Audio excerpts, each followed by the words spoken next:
Halo, assalamualaikum. Jumpa lagi dengan Manas Channel. Apa kabar kalian semua? Semoga kita selalu dalam keadaan sehat walafiat ya, dan semoga selalu dalam perlindungan Allah Subhanahu wa Ta'ala. Baiklah, di video ini saya mau berbagi tentang bagaimana cara memperbanyak atau memproduksi bibit anggur dengan berbagai macam cara ya. Lazimnya pada pohon anggur itu cara memperbanyak bibit dari pohon anggur salah satunya adalah dengan cara membenamkan batang pohon anggur seperti ini ke dalam media tanam. Kemudian selang beberapa hari atau beberapa minggu dia akan muncul tunas. Tunas itu dipelihara hingga besar, ya bukan terlalu besar lah, cukup besar, kemudian baru bisa kita lakukan penyambungan. Kemudian cara selanjutnya adalah dengan cara membenamkan potongan atau cutting dari batang pohon anggur ke dalam media kokopit yang kita sebut dengan pemeraman, yang biasa disebut dengan pemeraman ya. Kokopit basah, tidak terlalu basah, hingga kalus. Nanti setelah kalus baru bisa dilakukan grafting atau sambung entres. Lalu juga kita juga bisa menggunakan cara perendaman batang dari pohon anggur menggunakan air atau istilahnya itu stek air seperti ini. Dan kita juga bisa melakukan dengan cara cangkok ya. Awamnya orang melakukan perbanyak bibit itu dengan cara cangkok. Tentunya semua cara itu ada min plusnya atau ada kelebihan dan juga kekurangannya masing-masing. Jadi tinggal kita bagaimana atau kita memilih cara mana untuk melakukan perbanyak bibit kita atau bibit anggur kita. Dan kali ini saya mau melakukan proses memperbanyak bibit dari pohon anggur dengan cara sambung entres atau sambung pucuk. Hanya saja yang saya lakukan ini menggunakan dahan atau pucuk dari pohon anggur yang masih sangat muda atau bagian terujung dari pohon anggur. Ini saya ada pohon anggur varian Gosvi ya, dengan ujung daun seperti ini atau ujung mata tunas seperti ini. Bisa dilihat di sini daunnya itu masih sangatlah muda ya, karena ini adalah bagian terujung dari pohon anggur itu. Saya akan melakukan sambung entres ke bagian pohon anggur yang saya jadikan rootstock. Varian yang saya jadikan rootstock ini adalah varian dari Isabella. Tentunya kondisinya juga sangat muda ya. Ini ada dua bagian, maksudnya ada dua RS atau rootstock yang saya gunakan untuk bagian perakarannya. Oke, langkah pertama kita ambil tunas termuda. Sebenarnya tidak ada yang dibuang sia-sia ya dari bagian pohon ini, karena kita bisa menggunakan setiap mata tunas yang ada di bagian cabang atau batang entres ini untuk kita jadikan sebagai entres sambung pucuk. Dan bagi saya untuk mengikatnya saya wajib menggunakan parafilm, jangan menggunakan plastik wrapping, karena kalau plastik wrapping terlalu keras ya. Maksudnya untuk tunas yang masih muda, terlalu muda seperti ini, kalau menggunakan plastik wrapping itu agak terlalu keras. Dengan kondisi batang atau entres ini yang masih terlalu lunak, takutnya nanti malah merusak atau bisa menimbulkan patah dari entres yang akan kita gunakan sebagai sambung pucuk. Baiklah, setelah kita membungkus dengan menggunakan plastik parafilm, kemudian kita potong berbentuk V ya, seperti biasa. Proses penyambungan sambung pucuk, satu bagian kita potong pelan-pelan saja, karena dibutuhkan kelembutan ketika memasang atau menyambung bagian dari ujung mata tunas yang masih lunak ini. Kita potong saja bagian rootstocknya seperti ini, kita pilih di mana mau kita sambungkan.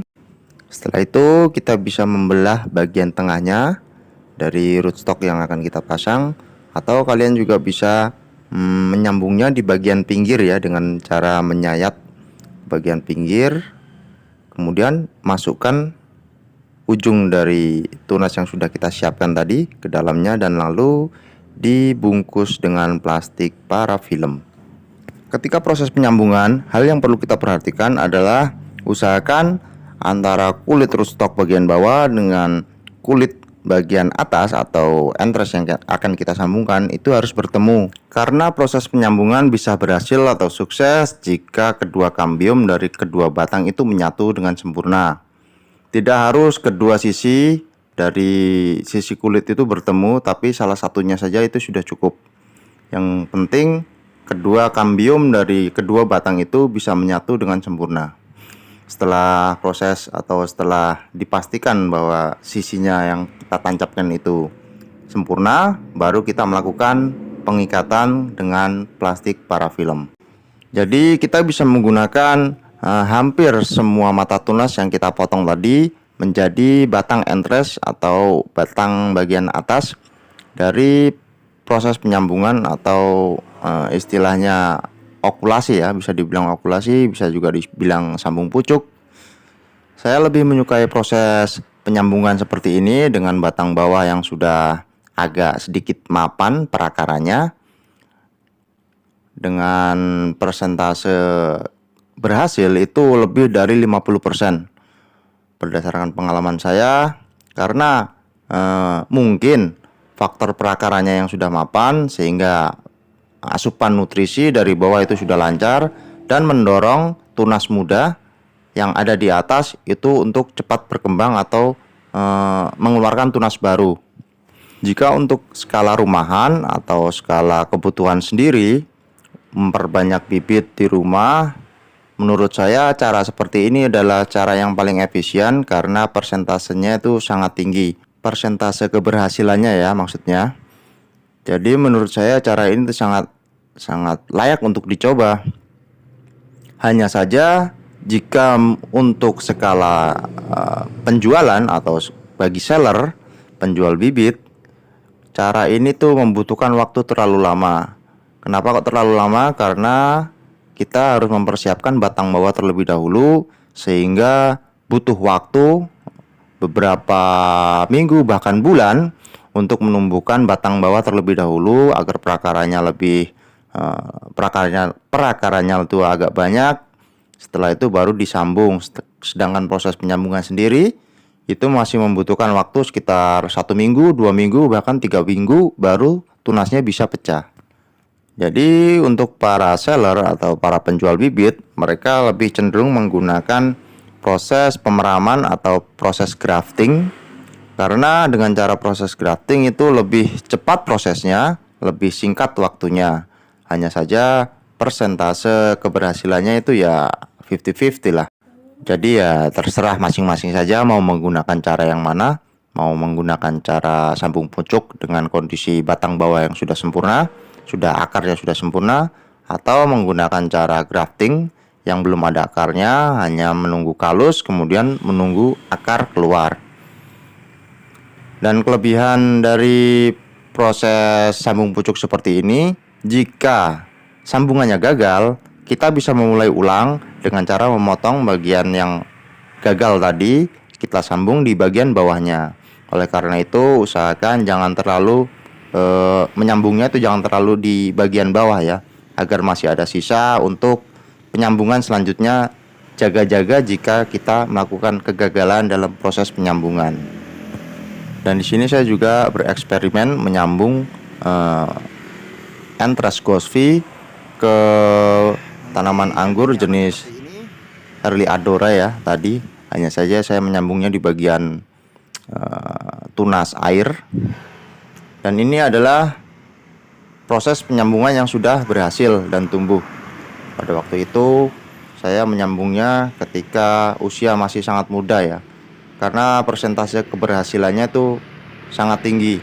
Karena green to green, maksudnya batang hijau bertemu dengan batang hijau, dia lebih cepat menyambung kambiumnya, lebih cepat menyatu, sehingga persentase untuk tumbuh dan menyambung sempurna itu lebih besar. Ini juga batang bawah saya menggunakan batang Isabel, dan batang atas saya menggunakan tunas dari Early Adora. Sambungannya berhasil.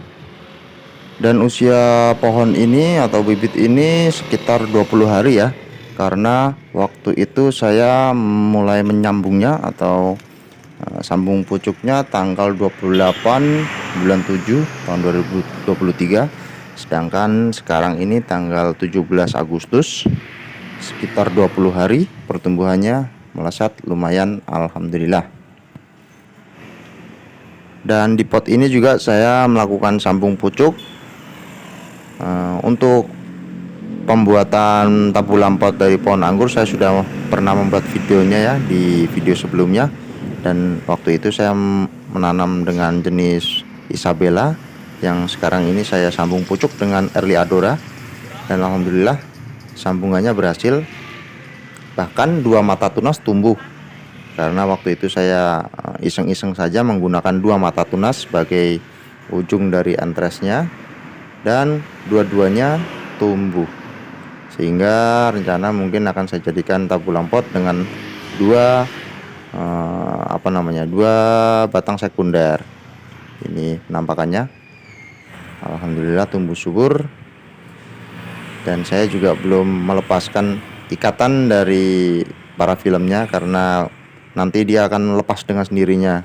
Tentu saja terkadang yang namanya keberhasilan itu diiringi dengan kegagalan, dan ini adalah contoh dari kegagalan proses penyambungan entres yang saya lakukan. Ini contohnya, tapi sebenarnya di awal itu sudah mulai tumbuh, tunasnya sudah keluar, ada 2 atau 3 helai daun gitu tumbuh. Namun mungkin kesalahan saya letakkan di tempat panas langsung, dan waktu itu saya melakukan penyemprotan kepada tanaman-tanaman lain ya. Kalau tidak salah penyemprotan dengan menggunakan PSB atau apa itu ya, Eco-Enzim kalau tidak salah. Mungkin dia terkena semprotan itu atau gimana, tidak tahan atau gimana, lalu daunnya kering. Namun dari 7 penyambungan 2 gagal, yang lainnya berhasil ya. Itu sudah prestasi yang luar biasa bagi saya sebagai pemula ya. Jadi kembali ke kalian, mau melakukan proses seperti apa itu ya bebas-bebas saja, kalian bisa bebas berekspresi atau bereksperimen. Baiklah, saya rasa cukup sekian informasi dari saya, semoga bermanfaat. Sampai jumpa di video selanjutnya. Wassalamualaikum warahmatullahi wabarakatuh. Ciao ciao.